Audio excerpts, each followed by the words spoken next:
ओम नमो भगवते वासुदेवाय। आठवां अध्याय। राजा परीक्षित के विविध प्रश्न। राजा परीक्षित ने कहा, भगवन, आप वेद वेताओं में श्रेष्ठ हैं। मैं आपसे ये जानना चाहता हूँ कि जब ब्रह्मा जी ने निर्गुण भगवान के गुणों का वर्णन करने के लिए नारद जी को आदेश दिया, तब उन्होंने किन किन को किस रूप में उपदेश किया। एक तो अचिंत शक्तियों के आश्रय भगवान की कथाएं ही लोगों का परम मंगल करने वाली है। दूसरे देवर्षि नारद का सबको भगवत दर्शन कराने का स्वभाव है। अवश्य ही आप उनकी बातें मुझे सुनाइए। महाभाग्यवान सुखदेव जी, आप मुझे ऐसा उपदेश कीजिए कि मैं अपने आसक्ति रहित मन को सर्वात्मा भगवान श्री कृष्ण में तन्मय करके अपना शरीर छोड़ सकूं। जो लोग उनकी लीलाओं का श्रद्धा के साथ नित्य श्रवण और कथन करते हैं, उनके हृदय में थोड़े ही समय में भगवान प्रकट हो जाते हैं। श्री कृष्ण कान के छिद्रों के द्वारा अपने भक्तों के भावमय हृदय कमल पर जाकर बैठ जाते हैं, और जैसे शरद ऋतु जल का गंदलापन मिटा देती है, वैसे ही वे भक्तों के मनोबल का नाश कर देते हैं। जिसका हृदय शुद्ध हो जाता है, वह श्री कृष्ण के चरण कमलों को एक क्षण के लिए भी नहीं छोड़ता। जैसे मार्ग के समस्त क्लेशों से छूटकर घर आया हुआ पथिक अपने घर को नहीं छोड़ता। भगवान, जीव का पंचभूतों के साथ कोई संबंध नहीं है, फिर भी इसका शरीर पंचभूतों से ही बनता है।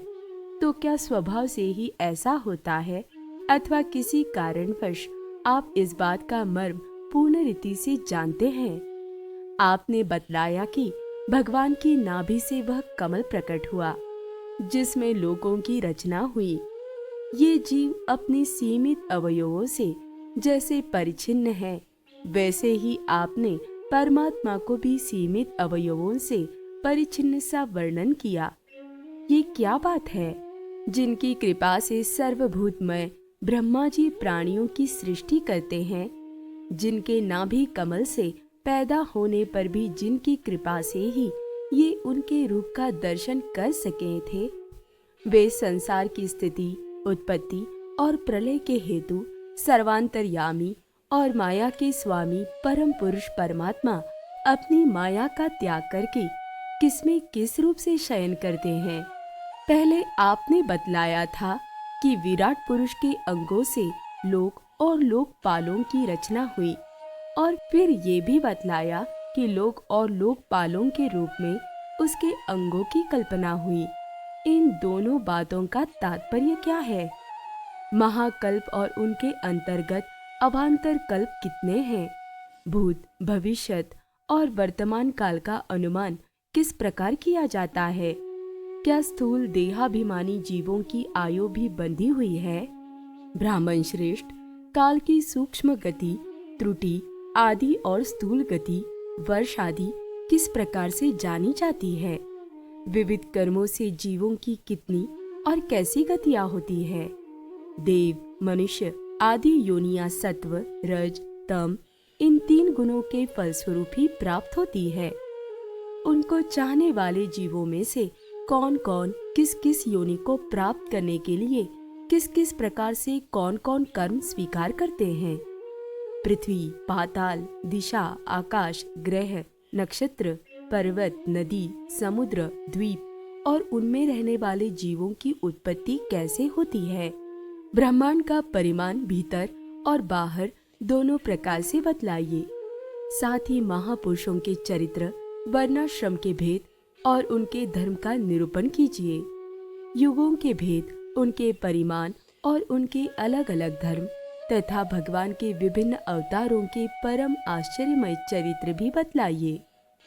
मनुष्यों के साधारण और विशेष धर्म कौन कौन से हैं? विभिन्न व्यवसाय वाले लोगों के, राजश्रियों के और विपत्ति में पड़े हुए लोगों के धर्म का भी उपदेश कीजिए। तत्वों की संख्या कितनी है? उनके स्वरूप और लक्षण क्या है? भगवान की आराधना की और अध्यात्म योग की विधि क्या है, योगेश्वरों को क्या क्या ऐश्वर्य प्राप्त होते हैं तथा अंत में उन्हें कौन सी गति मिलती है। योगियों का लिंग शरीर किस प्रकार भंग होता है। वेद, उपवेद, धर्मशास्त्र, इतिहास और पुराणों का स्वरूप एवं तात्पर्य क्या है। समस्त प्राणियों की उत्पत्ति, स्थिति और प्रलय कैसे होता है। बावली, कुआं खुदवाना आदि स्मार्त, यज्ञ यागादि, वैदिक एवं काम्य कर्मों की तथा अर्थ, धर्म, काम के साधनों की विधि क्या है। प्रलय के समय जो जीव प्रकृति में लीन रहते हैं उनकी उत्पत्ति कैसे होती है। पाखंड की उत्पत्ति कैसे होती है। आत्मा के बंध मोक्ष का स्वरूप क्या है और वह अपने स्वरूप में किस प्रकार स्थित होता है। भगवान तो परम स्वतंत्र है, वे अपनी माया से किस प्रकार क्रीड़ा करते हैं और उसे छोड़कर साक्षी के समान उदासीन कैसे हो जाते हैं। भगवान, मैं ये सब आपसे पूछ रहा हूँ, मैं आपकी शरण में हूँ। महामुने, आप कृपा करके क्रमशः इनका तात्विक निरूपण कीजिए। इस विषय में आप स्वयंभू ब्रह्मा के समान परम प्रमाण हैं। दूसरे लोग तो अपनी पूर्व परंपरा से सुनी सुनाई बातों का ही अनुष्ठान करते हैं। ब्राह्मण, आप मेरी भूख प्यास की चिंता न करें।